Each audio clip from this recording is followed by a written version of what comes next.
What's up, everybody? This is Ryan with RHRSwag.com. Here to show you a tech tip. The tech tip is how to measure your drive shaft correctly. This is the measurement I've got from the manufacturer.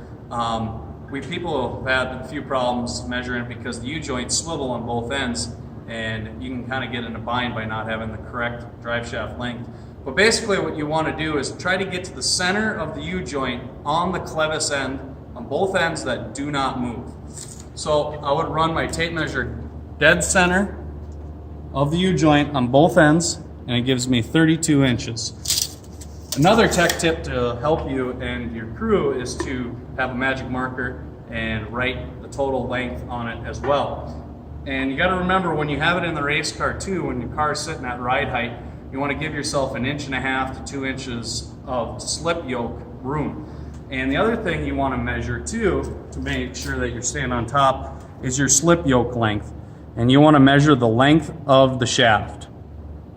And like I said, you want to give yourself, your car, about 1.5 to 2 inches of room sitting at ride height to give the correct amount of clearance. And hopefully this tech tip helps you.